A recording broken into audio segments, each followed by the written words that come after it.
एक का नाम कैटेगरी है, उसके अंदर 3 कॉलम, और एक का नाम पोस्ट है, उसके अंदर में मैं भी लिख रहा हूँ title, author, description, category.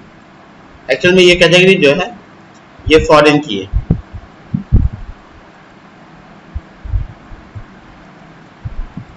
Foreign की इसलिए है क्योंकि इस कैटेगरी का प्राइमरी की इसमें स्टोर हो जाएगा।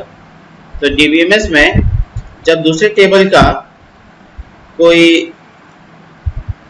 टेबल में डेटा या आईडी डालते हैं तो उसको हम लोग फॉरेन कीज बोलते हैं, ठीक है।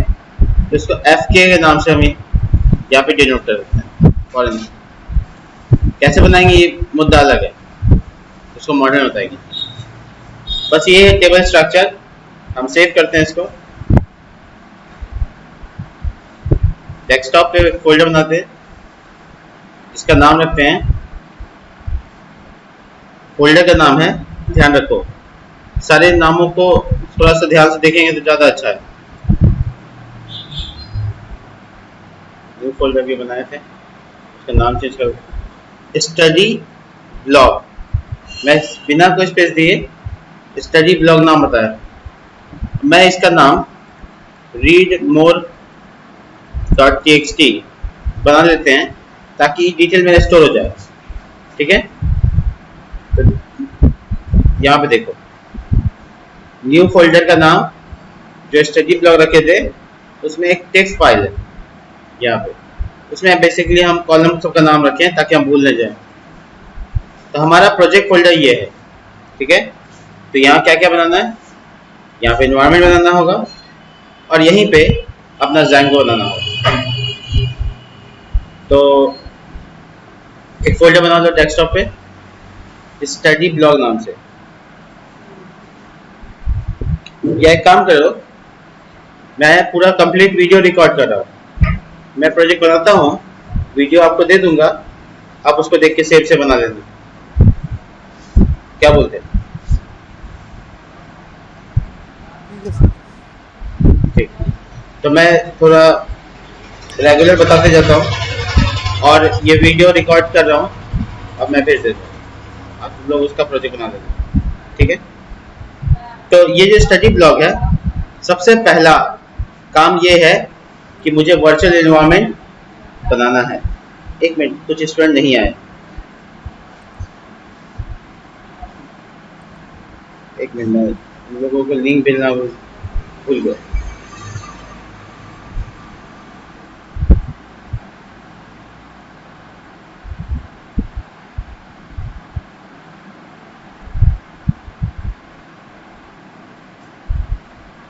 तो स्टडी ब्लॉग फोल्डर है और अपना कोई भी कमांड प्रॉम्प्ट ओपन कर रहे हैं और इसमें उस फोल्डर में जा रहे हैं। थोड़ा मैं फॉन्ट साइज पूरा करूँगा, देखो स्टडी ब्लॉग कहाँ है, डेस्कटॉप में, डेस्कटॉप/स्टडी ब्लॉग, ठीक है, एंटर। देखिए मैं आ गया। अभी जो स्टडी ब्लॉग है यहाँ पर हमको अपना एनवायरनमेंट बनाना है, तो पाइथन -m और उसके venv मैं नाम रूट रख रहा हूँ, अपने एनवायरनमेंट का नाम रूट हुआ। कुछ सेकेंड और आपका एनवायरनमेंट तैयार है।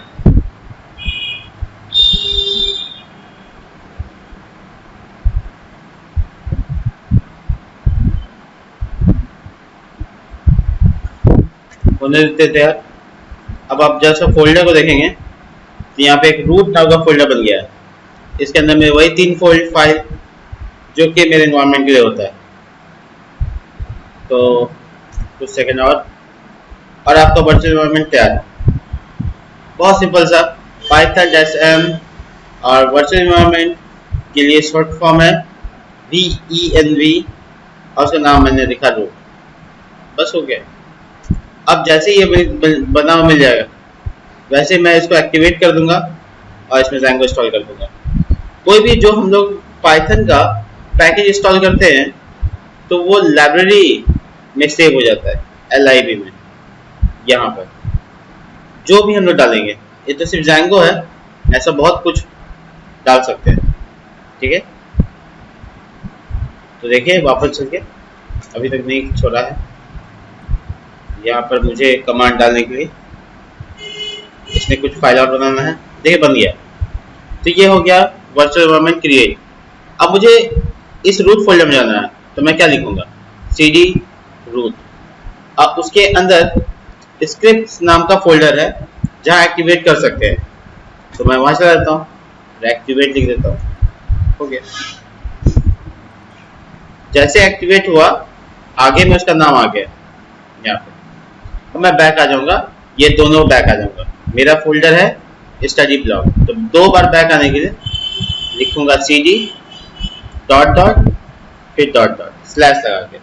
देखिए मैं डायरेक्ट 2 बार पीछे आ गया। अब इसके बाद यहाँ पर मुझे अपना Django इंस्टॉल करना था। पिप इंस्टॉल डी कैपिटल Django, ठीक है। कोई वर्जन नहीं डाला है तो लेटेस्ट वर्जन डाउनलोड होगा। देखिए कलेक्टिंग Django, अब कुछ ही सेकंड में आपको Django भी इंस्टॉल करके दे देगा। तो ये स्टेप्स काफी आसान है, इसमें कंफ्यूजन होने की कोई बात ही नहीं है। पहले टेबल लगाएंगे यानी कि अपना एनवायरनमेंट बनाएंगे, फिर उसके ऊपर Django इंस्टॉल करेंगे। जैसे कोई खाना रखने के लिए कोई चीज का सरफेस का होना जरूरी है, ठीक वैसे ही किसी प्रोजेक्ट को बनाने के लिए एनवायरनमेंट का होना जरूरी है, तभी हम उसके ऊपर इंस्टॉल कर सकते हैं।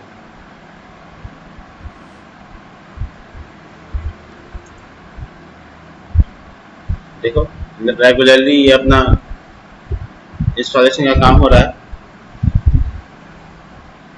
ये थोड़ी देर में Django इंस्टॉल कर देगा। उसके बाद आप कंप्लीट प्रोजेक्ट वर्क कर सकते हैं जो भी आप Django में करना चाहें।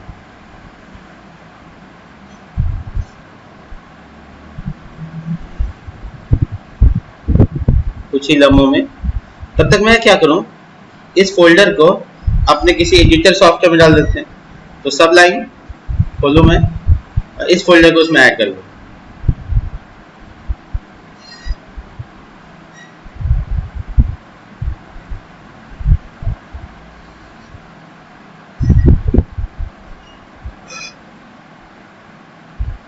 सब लाइन ओपन हो गया। मैं इसमें folder open folder study block, ठीक है। तो ये डेस्कटॉप पे स्टडी ब्लॉक नाम से, देखिए ये स्टडी ब्लॉक मैं सेलेक्ट कर लिया, प्रोजेक्ट खुल गया, ये रहा।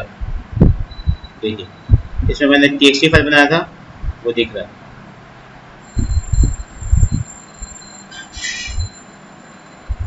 चलिए तो इसको इंस्टॉल होने देते हैं। मेरा अभी तक Django इंस्टॉल हो रहा है। ये करीबन 2 से 3 मिनट या फिर कह लो इंटरनेट के ऊपर डिपेंड करता है, क्योंकि इसमें कई पैकेजेस हैं। देखो ASGI reference, Python TZ, SQL Press और Django, ये चारों पैकेज Django के साथ आते हैं।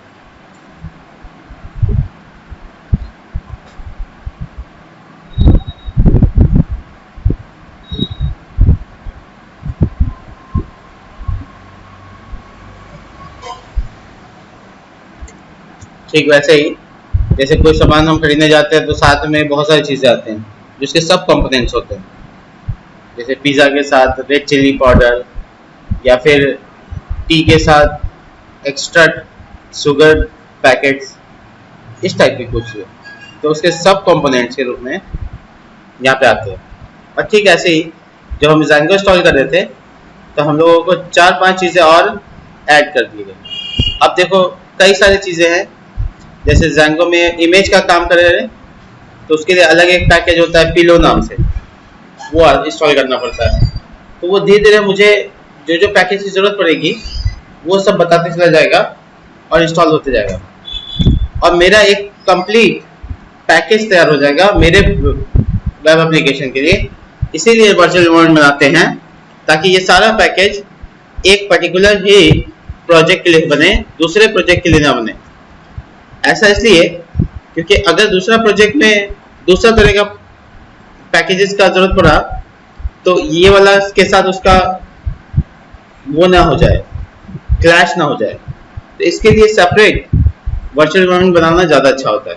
वैसे हम आपको कोई एक प्रोजेक्ट बिना वर्चुअल एनवायरनमेंट बनाए दिखाएंगे।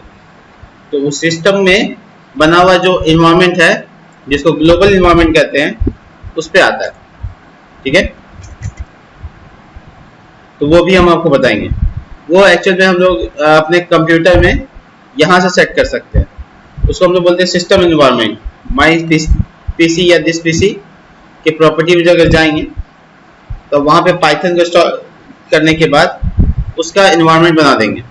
अब कुछ भी इंस्टॉल होगा तो ग्लोबल होगा, यानी सभी प्रोजेक्ट में लगेगा। जैसे देखो एडवांस सिस्टम सेटिंग, ये हर के कंप्यूटर में एनवायरनमेंट सेटअप करने का तरीका है। देखो एनवायरनमेंट वेरिएबल, यहाँ पे पाइथन मेरा इंस्टॉल भी है। देखो हम पाथ पे क्लिक करते हैं, ये देखो इसमें देखो सारे पाइथन, देखो ये और ये पाइथन ये इंस्टॉल्ड होता है, लेकिन इसको यूज कम करना चाहिए।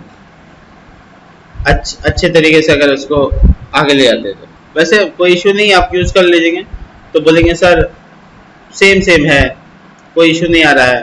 ऑफ कोर्स नहीं आएगा बाद में, लेकिन दिक्कत देता है। तो देखिए यहाँ पे मुझे पिप, मैंने बताया था आपको, पिप एक पैकेजर इंस्टॉलर होता है। पिप उसको कह रहा है यहाँ पे you should consider upgrading via, ये कमांड बताया इसने, कमांड।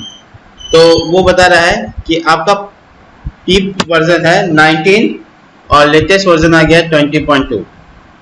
तो आप अपग्रेड करना चाहते हैं तो आप ये कमांड लिख देंगे।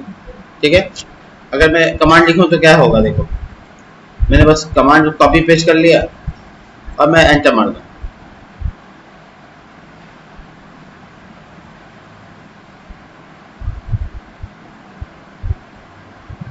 तो ये थोड़ी देर समय और लेगा पिप अपग्रेड करने के लिए। हालांकि इसकी जरूरत नहीं थी, मतलब इसको नहीं भी करते तो चलता। तो मेरा एक वार्निंग आया तो मैंने सोचा उसको चलो फिल कर देते हैं, पिप इंस्टॉल कर देते हैं। टीवी कुछ समय लेता है और ये डाउनलोड हो गया, अब इंस्टॉल हो रहा है। देखो सक्सेसफुल इंस्टॉल कर दिया पुराना वाला, अब ये इंस्टॉलिंग ये करेगा 20 वाला वर्जन, 19 वर्जन को हटा दिया। बस इतना सा। तो जब इसको इंस्टॉल करना है तो नया वाला ही डायरेक्ट क्यों नहीं करता है? पुराना वाला पहले करके फिर बाद में बताता है नया भी है, नया पिप इंस्टॉल के बाद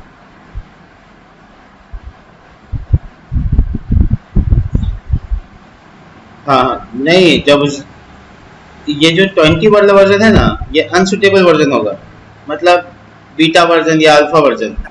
और 19 जो होगा ना वो सुटेबल वर्जन होगा। तो जो जैंगो का जो पिप होता है ना, वो एक्चुअल में ग्लोबल होता है। उसको जैंगो के वर्चुअल एनवायरनमेंट से मतलब नहीं है, मतलब वो वर्चुअल एनवायरनमेंट रनिंग नहीं है। वो जो मेरा पाइथन इंस्टॉल है ना कंप्यूटर में, जो python.org से डाउनलोड किए थे, उसकी वजह से ऐसा होता है, उसका वर्जन बैक वाला होगा। या फिर अगर दूसरी बात हो सकती है कि 19 वर्जन सुटेबल होगा और 20 अनसुटेबल होगा, तो बाय डिफॉल्ट जो जैंगो के साथ आता होगा वो 19 आता होगा, 20 नहीं आता होगा, तो इसके बाद में वार्निंग दे देता है। चलिए ये भी इंस्टॉल हो गया। अब आते हैं कैसे प्रोजेक्ट बनाना है हमको। तो बहुत सिंपल है, हम जैंगो -admin, उसके बाद स्टार्ट प्रोजेक्ट, ये कमांड है, जैंगो -admin जैंगो को रन करेगा। और यहाँ पे हमको प्रोजेक्ट का नाम लिख देना है। तो हम प्रोजेक्ट का नाम रखते हैं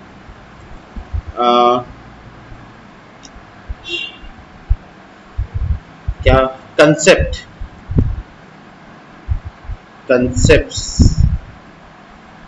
नहीं, कुछ और नाम सोचा है।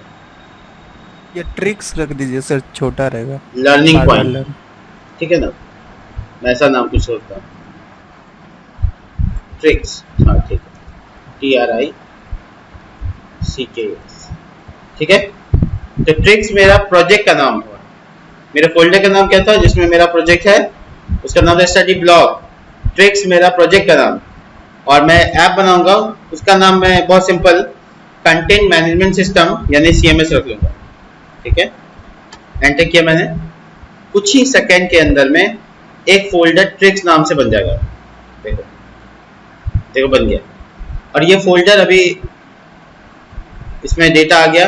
अब ट्रिक्स के अंदर ट्रिक्स मिला, उसके अंदर में सारा फाइल, बाहर से manage.py।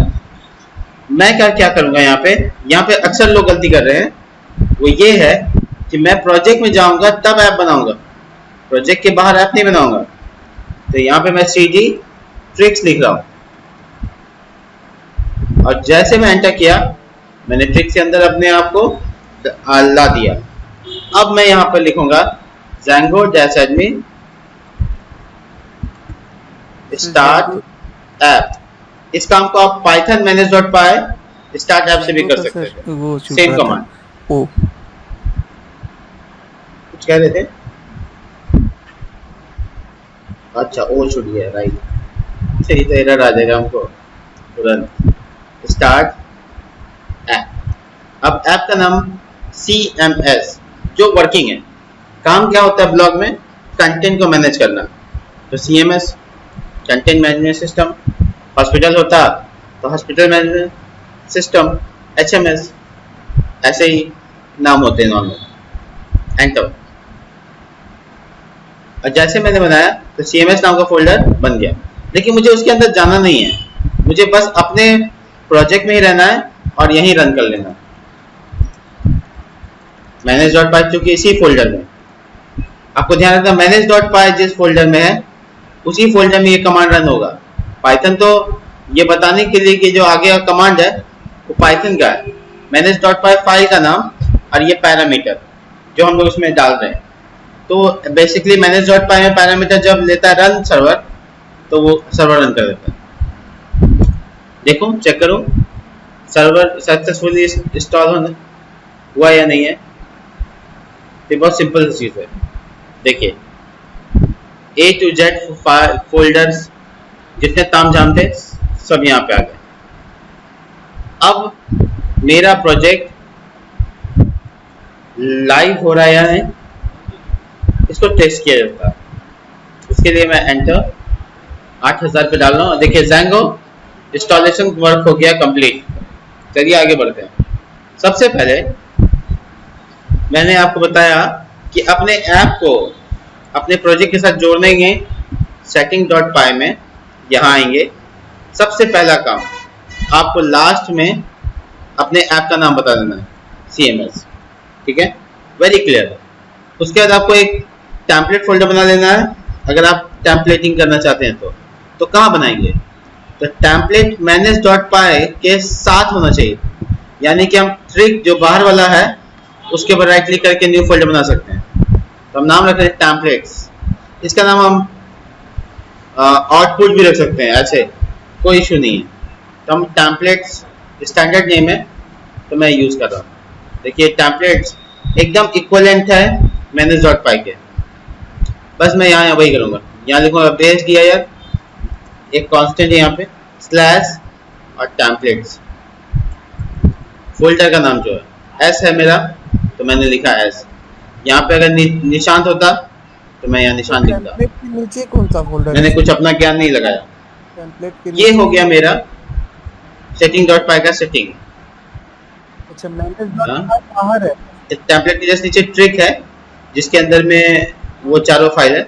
जैसे ट्रिक फोल्डर के अंदर ट्रिक फोल्डर मिलता है ना, बाहर है, यानी मतलब ट्रिक्स के साथ ही है। हाँ बोलो। हाँ बाहर है, राइट, लेकिन लेवल 1 है, ठीक है। यानी हमको ध्यान रखना कि ऐप के अंदर नहीं जाना है, ऐप के लेवल पे होना, बस हो गया। मतलब सीधा सीधा बात है, वो फोल्डर मेरे प्रोजेक्ट के अंदर बनेगा। मैं 3 नाम ले रहा हूँ बार बार। स्टडी ब्लॉग प्रोजेक्ट फोल्डर है मेरा, ट्रिक प्रोजेक्ट है, रूट वर्चुअल एनवायरनमेंट है, और CMS जो उसके अंदर है, ध्यान रखो उसके अंदर है, वो मेरा है। तो थोड़ा कंफ्यूजिंग ना हो इसलिए मैं नाम सबके लिए अलग अलग यूज कर रहा हूँ। चलिए आगे बढ़ते हैं। सबसे पहला काम आपने जैसे ही setting.py में ऐड कर लिया, आपको माइग्रेट करना है, ठीक है, ताकि मेरा देखो ये आपको मैसेज भी दे रहा है, यू हैव 18 अनअप्लाइड माइग्रेशन, है ना, योर प्रोजेक्ट में नॉट वर्किंग प्रॉपरली, आपका प्रोजेक्ट सही से काम नहीं कर सकता until you apply the migration। और वो अब माइग्रेशन के नाम है, आपको क्या करना है, run manage.py migrate, ये कमांड रन करने बोल रहा है, ये तो मेरा अपना नहीं, कंट्रोल सी से क्विट हो जाता है, देखो मैं क्विट कर रहा हूँ, उसके पेस्ट कर रहा हूँ, मैं लिख भी देता हूँ python manage.py और migrate। ये पहला स्टेप है, जब भी आप कोई प्रोजेक्ट पे सेटिंग में अपना ऐप जोड़ लेंगे तो उसको माइग्रेट करना होगा ताकि आपके प्रोजेक्ट के साथ वो जुड़ जाए।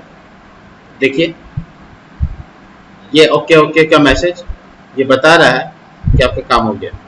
इसके बाद आपको क्या करना है, वापस से आप रन सर्वर कर सकते हैं, ठीक है ना, कोई इशू नहीं। मैं एरो बटन का इस्तेमाल कर रहा हूँ तो वो वापस से कमांड आ जाता है। अब देखो ऐसा कोई मैसेज नहीं है, तो माइग्रेट हो गया। अब मेरा काम क्या है, मैं जो प्रोजेक्ट बनाने जा रहा हूँ उसमें 3-4 चीज़ें बहुत ज़रूरी हैं। सबसे पहला उसका URL बनाना, दूसरा उसी URL के रिलेटेड व्यू बनाना, अब व्यू के साथ अगर मॉडल बनाना चाहते हैं तो मॉडल, और HTML का फाइल टेम्पलेट में। तो चलिए सबसे पहले हम मॉडल बनाते हैं ताकि आसानी हो। तो चलिए मॉडल बनाने के लिए क्लास नाम रखूंगा कैटेगरी, ठीक है। मुझे लिखना होगा मॉडल्स, ये मॉडल्स ऊपर में इंपोर्ट किया हुआ है, डॉट मॉडल, इस तरीके से models dot model, M capital होता है सेकंड वाले का, सब धीरे धीरे समझ आ जाएगा आपको। अब आपका रीड मोड देखा जाए तो यहाँ पे मैंने बोला था ID कैट टाइटल और डिस्क्रिप्शन। तो मैं आपको बता दूं कि जब भी कोई मॉडल बनाते हैं तो उसमें ID नाम का बाय डिफॉल्ट प्राइमरी की बन जाता है, आपको बनाने की जरूरत नहीं है। अब मैं बात बाद में करूंगा कि अगर ID की जगह कोई और नाम रखें तो वो नाम कैसे बदलें प्राइमरी की का, तो वो अलग बहस है। अभी फिलहाल यहाँ पे कैट टाइटल डायरेक्टली बना सकते हैं, मॉडल्स डॉट कैरेक्टर फील्ड और मैक्स लेंथ 200। सच इसी तरीके से मैं डिस्क्रिप्शन भी बनाऊंगा, देखिए तो कैट डिस्क्रिप्शन और इसके बाद टेक्स्ट फील्ड।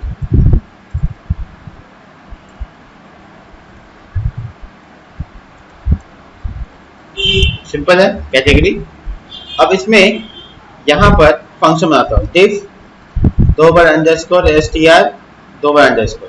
ये मैंने आपको बताया था, ये Django में नाम यूज करने के लिए, तो नॉर्मली नाम आता है object1 object2 object3, उसको रिप्लेस करने के लिए है, तो कैट टाइटल उसकी जगह पे है। दूसरा टेबल फिर से बनाऊंगा क्लास पोस्ट, मैंने आपको बताया था प्लूरल नहीं डालेंगे, सिंगुलर डालेंगे, मॉडल्स डॉट मॉडल, और इसका जो रीड मोड में मैं देख लेता हूँ, ID फिर से नहीं बनाना, title author description date of creation और कैटेगरी।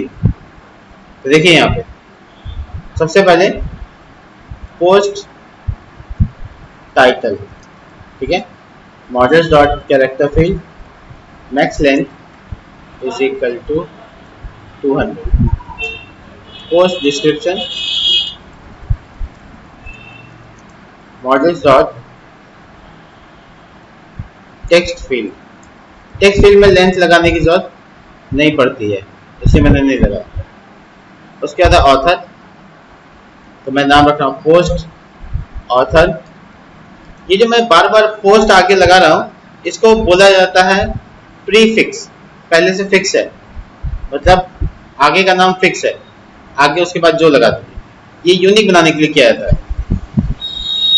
इसमें भी कैरेक्टर फील्ड मैक्स लेंथ, एक आदमी का नाम कितना लंबा हो सकता है, 36 पोस्ट सर ऊपर जो कैटेगरी के बाद 2 बार अंडरस्कोर str, ये जैसे उसमें 2 बार अंडरस्कोर लगाना सर ये कंपल्सरी है क्या सर? बेसिक पढ़े हैं सर, तो उतना पूरा डीप नहीं है सर, मतलब हल्का फुल्का। पाइथन तो बेसिक पढ़े हो?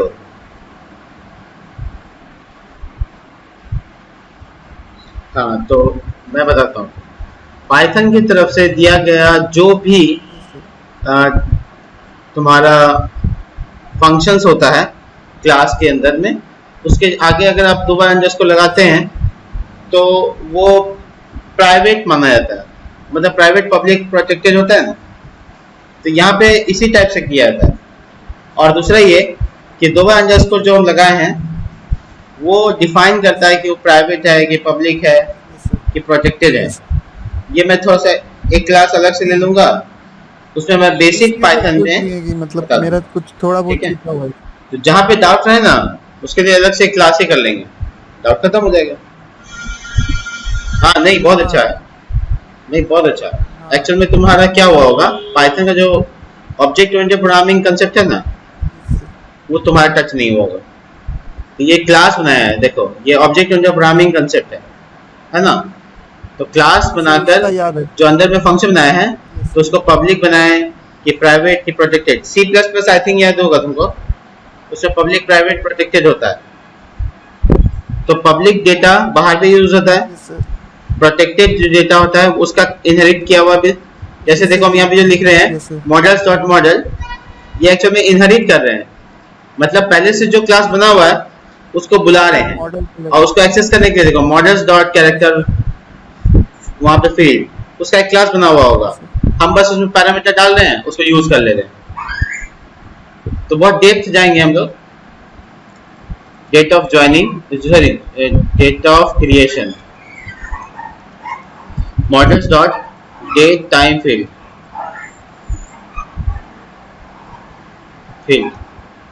अब डेट टाइम फील्ड में यहाँ पे ऑटो नाउ, ये था ना, याद है?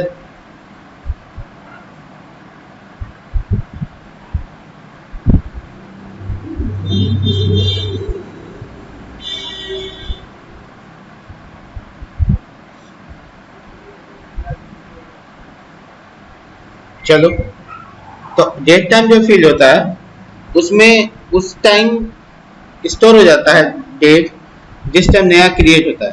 तो इस बेसिकली ये बस इतना ही है। अब आगे बढ़ते हैं कैटेगरी के लिए, तो उसमें पोस्ट कैटेगरी नाम रखा हूँ, पोस्ट कैटेगरी। और ये हो गया मॉडल डॉट फॉरेन की, FOREGIGN,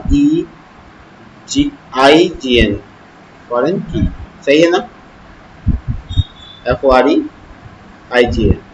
की, ठीक है। देखो ये मॉडल डॉट फॉरेन की ऊपर वाले टेबल को यहाँ से बुलाने के लिए, तो मैं ऊपर वाले टेबल का नाम लिख दूंगा। अब मुझे बताना होगा कि अगर कैटेगरी डिलीट होता है तो उससे रिलेटेड पोस्ट का क्या होगा। तो मैं यहाँ लिखूंगा on delete, sorry delete is equal to model dot cascade. Cascade का मतलब हुआ जैसे मान लो कोई कैटेगरी है, मान लो PHP, अब PHP का पोस्ट किया हुआ है 10 ठो, तो कोई कैटेगरी को अगर डिलीट मार देगा तो 10 पोस्ट साथ में डिलीट हो जाएगा। इसका मतलब हुआ पोस्ट सेम कैटेगरी का, जैसे सपोज करो हम बहुत सिंपल सा एग्जांपल दे रहे हैं, मान लो लैपटॉप नाम का कोई कैटेगरी है और उसमें HP है, डेल है, उसका पोस्ट, ठीक है। तो लैपटॉप कैटेगरी को कोई डिलीट मार देगा तो HP डेल भी डिलीट हो जाएगा। ये अभी हम बनाया कैस्केड का मतलब ये हुआ। यहाँ पे डू नथिंग कर देंगे, सेट नल बोल देंगे तो वो उसमें डिलीट नहीं होगा। अभी हम चाहते हैं डिलीट हो जाए, इसलिए हम यहाँ पे ऐसे किया, ठीक है। अब हम डेट ऑफ टाइम फील्ड को, तो यहाँ पे ऑटो नाउ और एक फील्ड था, याद है आपको लास्ट टाइम में यूज किए थे, ऑटो नाउ अंडरस्कोर ऐड, तो वो ट्रू कर दिया इसलिए ताकि जैसे ही पोस्ट इंसर्ट हो डेट ऑफ क्रिएशन में टाइम डेट स्टोर हो जाए, ठीक है। चलिए इसमें भी दो बार अंडरस्कोर str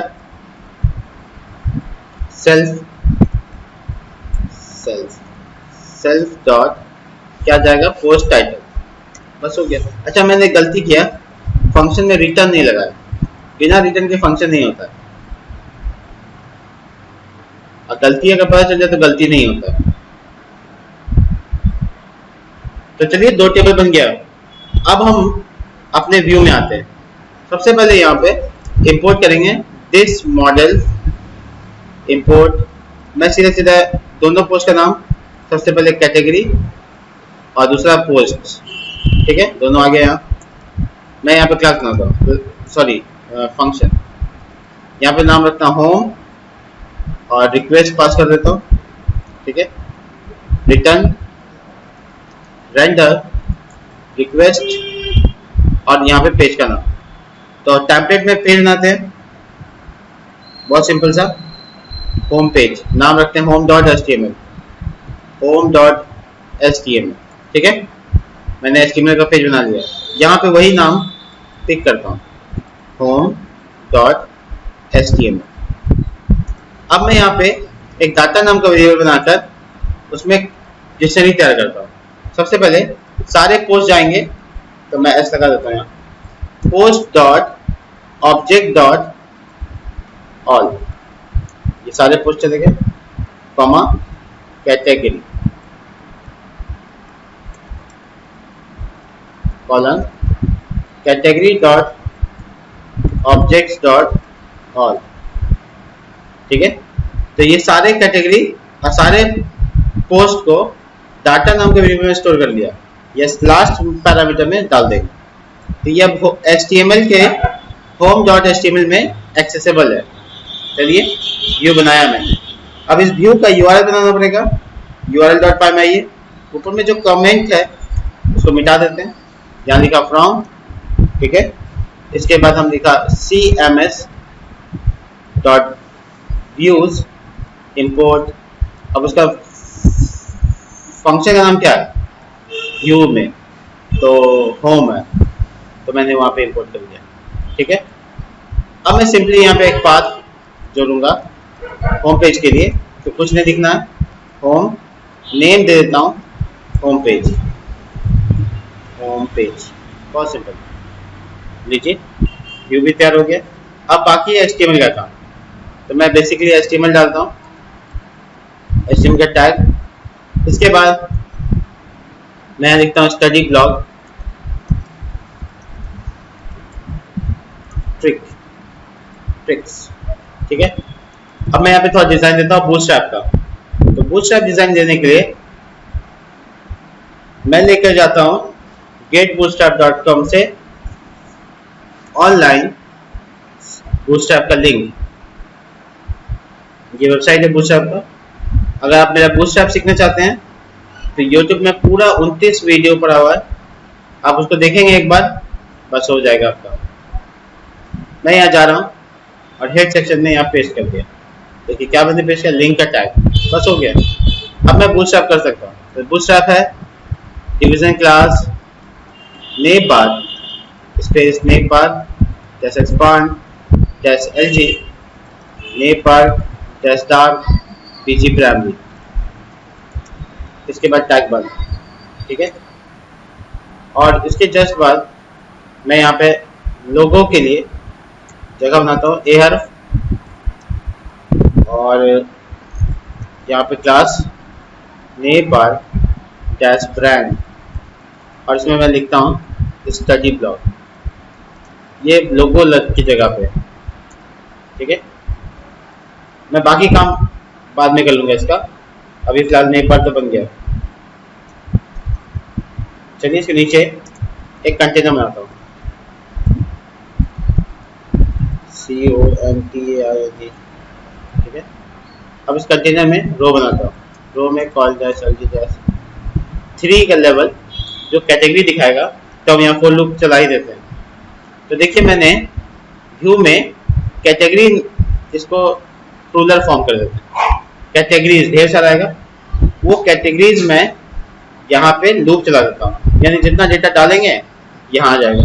तो सबसे पहले यहाँ पे कर्ली ब्रैकेट परसेंटेज, और मैं यहाँ लिखूँगा फॉर कोई वेरिएबल मान लेते हैं कैटेगरी, ठीक है।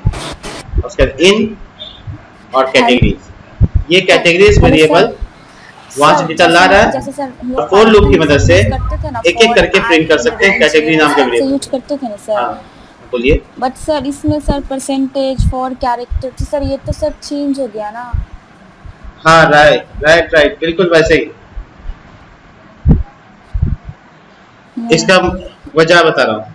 हाँ सुनिए, ये HTML का पेज है ना, तो HTML के पेज में तो पाइथन नहीं कर सकते हैं, तो Django बोला हम ऐसा जगह बनाते हैं जहाँ बीच में पाइथन कर सकते हैं, तो इसको बोला गया टेम्पलेट, वही नाम है फोल्डर का। तो टेम्पलेट टैग ढेर सारा Django बना दिया। Django बोला HTML के फाइल में आप कर्ली ब्रैकेट परसेंटेज डालिए और मेरे बनाए गए टेम्पलेट टैग का इस्तेमाल कीजिए। तो वो फॉर लूप जैसे पाइथन में होता है वैसे ही है। यहाँ पे हम लोग x लगाते थे, यहाँ पे रेंज लगाते थे या लिस्ट लगाते थे, तो कैटेगरी यहाँ पे लिस्ट ही है। जो यहाँ से डेटा आ रहा है ना, ये पूरा category dot object dot all basically एक लिस्ट है, यानी एरे है। वो स्टोर किस में हो गया? कैटेगरीज में, ठीक है। अब वो मेरे होम डॉट HTML में यहाँ पे आया रेंज की जगह पे, और मैंने एक वेरिएबल मान लिया कैटेगरी। तो ये देखो प्लूरल है और ये देखो सिंगुलर है, यानी एक एक करके जो प्रिंट कराएगा उसको कैटेगरी। हम इसको सी भी मान सकते हैं, कोई इशू नहीं। तो सर पाइथन किस स्टाइल में? Yes sir.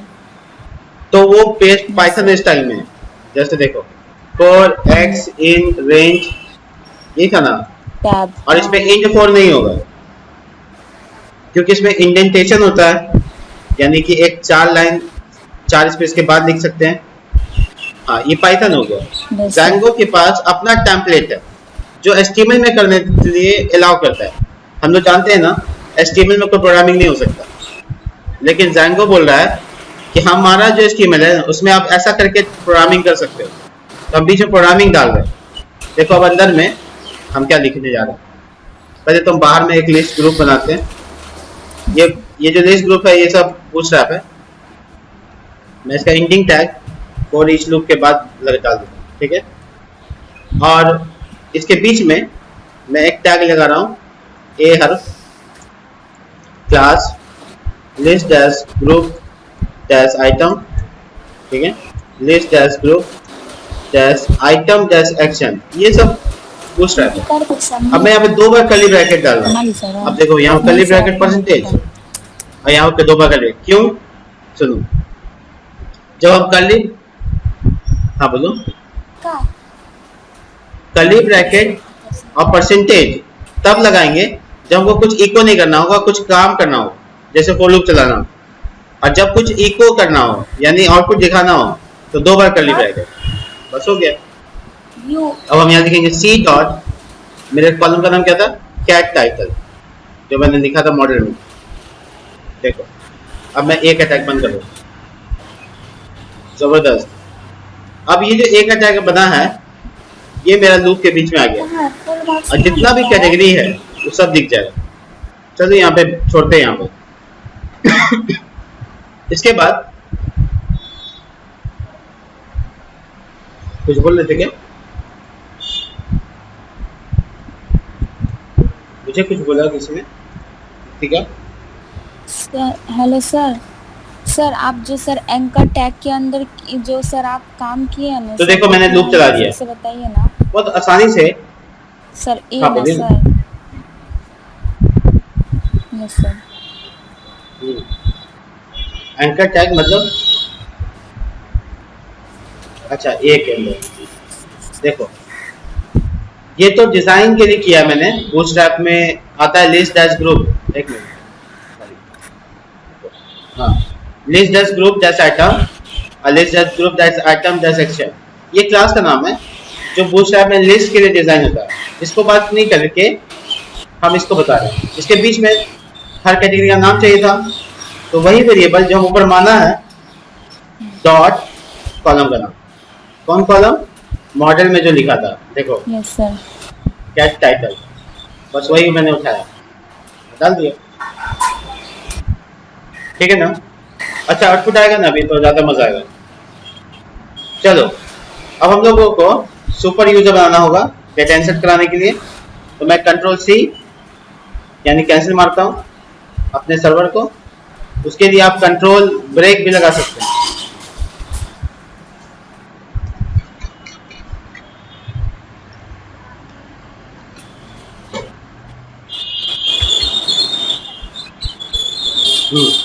अब आपको लिखना हो Python manage.py create super user all together, create super user इस टाइप से एंटर मारा। अब आपसे नाम पूछेगा,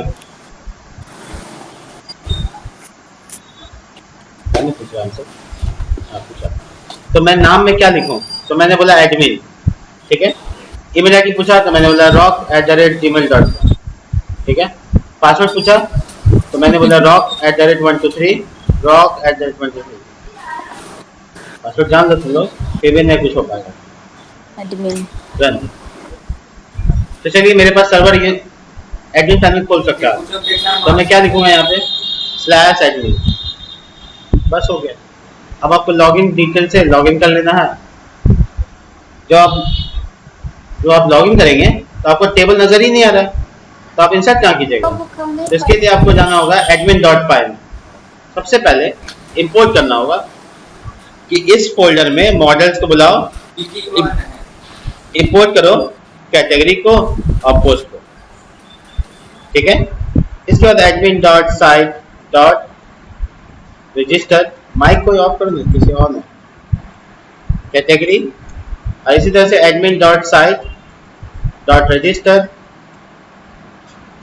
REGISTUR है ना, स्पेलिंग सही है ना, पोस्ट सही है गलत है भी पता चल जाएगा। रिफ्रेश, अब दोनों टेबल आ गया, समझो कि चांदी है चांदी। देखो स्पेलिंग मिस्टेक हो गया ना, अब रजिस्टर का ER होता है, वो आर लिख दिया मैंने। अब चलिए वापस पेज रिफ्रेश करेंगे, अभी भी नहीं आया, तो और रिफ्रेश ट्राई करते हैं। यहाँ जाके चेक करो, इसको रिफ्रेश, रन सर्वर दोबारा करवा देते हैं। हाँ, अब मैं जाता हूँ यहाँ रिफ्रेश करता हूँ। देखिए कैटेगरीज हो गया अपने आप प्रॉपर्टी, पोस्ट हो गया, एस लग गया। चलिए हम कैटेगरी ऐड करते हैं। ऐड में क्लिक करते हैं कैटेगरी के, और कैटेगरी डालते हैं प्रोग्रामिंग, ये कैटेगरी हो गया। डिस्क्रिप्शन में भी फिलहाल टेस्टिंग डाल देते हैं। ऐसे ही मैंने कई कैटेगरी बना लेना। अरे माइग्रेट नहीं किया मैंने, देखो ये एरर आता है, नो सच टेबल, कोई टेबल नहीं बना हुआ है, तो इसका मतलब माइग्रेट मैंने नहीं किया। तो चलिए कैंसिल करते हैं, Python manage.py make migration, S लगाना, ध्यान रखना, मेक माइग्रेशन। बस मुझे ये मैसेज दे रहा है create model category, create model post, बस हो गया। आपको वापस से माइग्रेट करना है, मेक माइग्रेशन के जस्ट बाद माइग्रेट कर लेना है। उसके बाद आप रन सर्वर। अब आपको कोई एरर नहीं दे सकता। देखिए एक डेटा इंसर्ट भी हो गया। दूसरा है पाइथन, सॉरी मान लो मैथ्स, ठीक है, ये मेरा दूसरा कैटेगरी है। तो मेरे पास दो कैटेगरी है। हम अपना नॉर्मल आगे का दिखाते हैं जो हम डिज़ाइन किया। देखो एंटर मारा मैंने, ये वेबसाइट खुल रहा है, ऊपर में देखो नेम पर आ गया, और देखो ये दो लिस्ट कैटेगरी का डेटाबेस से, ये ना था वहाँ पे। अब हम यहाँ पे नया कैटेगरी ऐड करते हैं। सपोज करो नाम ज़ेंगो, सेव करते हैं, इसको रिफ्रेश करते हैं, देखो तीसरा डेटा आ गया ना। अब मैं इसमें थोड़ा मार्जिन देकर काम खत्म करता हूँ, ठीक है। बस थोड़ा सा काम बचा है, ब्लॉक का ऑलमोस्ट काम हो जाएगा। जैसे कंटेनर मार्जिन टॉप दे देता हूँ, ठीक है। दूसरा इसके लिस्ट में एक ऊपर में लिस्ट बनाता हूँ, list dash group dash item, और मैं यहाँ लिखूंगा, थोड़ा सा जूम हुआ है ज़्यादा, list dash group dash item के सेक्शन, और यहाँ लिखता हूँ स्टडी टॉपिक्स। अब मैं इसका जो कलर है बीजी डेंजर टेक्स्ट वाइट, ये लगा दूँ, इसे लाल रंग का एक तो हेडिंग आ जाएगी, देखो आ गया। और जब मेरा बॉडी है उसका थोड़ा कलर चेंज कर रहा हूँ, इसके लिए मैं यहाँ क्लास में dg डैश लाइट, बहुत सिंपल, लाइट थोड़ा सा ग्रे कलर को प्रमोट करता है, वंडरफुल। और ये देखिए अब मैं चाहता हूँ अपना जो पोस्ट है 9 में आ जाए, कॉल जी 3 यूज किए, इसको मोड़ता हूँ यहाँ पे, और इसके बाद एक तो डिवीजन, इसका नाम होगा कॉल डैश, कॉल मतलब कॉलम, LG का मतलब लार्ज, और 9। टोटल एक स्क्रीन का 12 होता है, 3 ऊपर है 9 नीचे है, 9 3 12 होता है। यहाँ पर मैं एक कार्ड बनाता हूँ, कार्ड के अंदर कार्ड बॉडी बनाता हूँ H2 का इस्तेमाल करके। दिस इज हेडिंग, ये जो भी हेडिंग होगा वो यहाँ आ जाएगा। पैराग्राफ जो कि मैं लॉरेन लीड लगाता हूँ, और ऐसे कुछ कंटेंट भरने के लिए लॉरेन लिखता हूँ।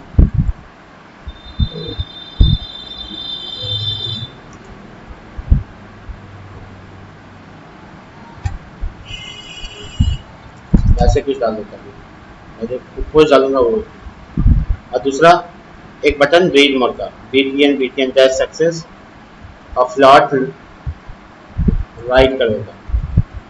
यहाँ पे लिखता हूँ रीड मोड, ज़्यादा देख पढ़ने के लिए मोड, ठीक है। रिफ्रेश, देखिए एक कार्ड आ गया यहाँ पे, ये पोस्ट आएगा मेरा। तो पोस्ट अभी इंसर्ट नहीं किया, पोस्ट का बटन के सामने ऐड पे क्लिक करेंगे और ये देखिए पोस्ट लिखने देगा। तो मैं पोस्ट लिखूंगा नहीं, मैं थोड़ा सा किसी जगह से उठा के लाता हूँ, ठीक है ना। पाइथन कहीं से पोस्ट उठा लूँगा, बहुत सिंपल सा, कहीं से मिल जाएगा मुझे।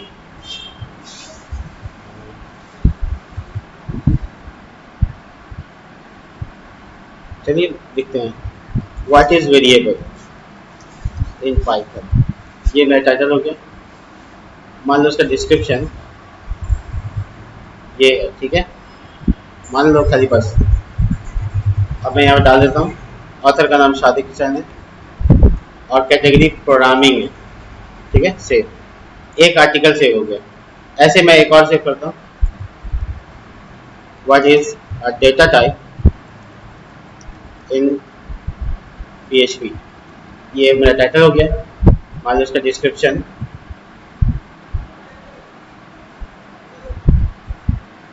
वैसे मैं टेक्स्ट उठा रहा हूँ, सैम्पल टेक्स्ट है, किसी भी टॉपिक पर क्लिक करूँगा तो मिल जाएगा, थोड़ा मिल ही जाएगा। यहाँ से कॉपी कर लेता हूँ, पेस्ट कर लेता हूँ, इसको एक ही लाइन में लाने के लिए ऐसे थोड़ा सा स्पेस खत्म कर देता हूँ। आप कोई भी जगह से उठा सकते हैं, कोई इशू नहीं, मैं तो बस ऐसे ही पढ़ने के लिए कर रहा हूँ। और इसके ऑथर हैं नितिका, ठीक है। और ये जैंगो का टॉपिक है, मान लेते हैं। तो 2 कैटेगरी के लिए अलग अलग, देखो 2 पोस्ट मैंने डाला। अब मैं चाहता हूँ यहाँ पे लूप चले और वो सारा पोस्ट आ जाए यहाँ पे। बहुत आसान है, आपको कार्ड को फॉर लूप में ले लेना है, कर्ली ब्रैकेट परसेंटेज के बीच में फॉर p इन पोस्ट। मैंने पोस्ट क्यों लिखा, मैंने व्यू में पोस्ट ही लिखा था इसीलिए, ठीक है। और उसके बाद इस पूरे कार्ड के बाद मैं यहाँ पर कर्ली ब्रैकेट परसेंटेज इन 4 ले लूँ, बस सिंपल, आसानी से, ठीक है। अब मैं यहाँ पे टाइटल की जगह पे जो डेटाबेस में है वो आए, तो इसके लिए 2 बार curly bracket p dot post underscore title. जो कंटेंट टाइप किया मैंने वो आए, 2 बार curly bracket p dot post description, जो कॉलम का नाम है, बस हो गया। अब मुझे अपना नाम, उसके लिए मैं यूज करता हूँ टेक्स्ट म्यूटेड, थोड़ा सा ग्रे कर देगा ये, और ये ऑथर, और उसके बाद यहाँ पे ऑथर का नाम, तो p डॉट पोस्ट ऑथर, ये नाम था। मुझे अच्छे से याद रहता है मॉडल में मैंने क्या लिखा है, बस वही मैंने यहाँ पे उतारा, कुछ भी गलत इधर उधर नहीं हुआ।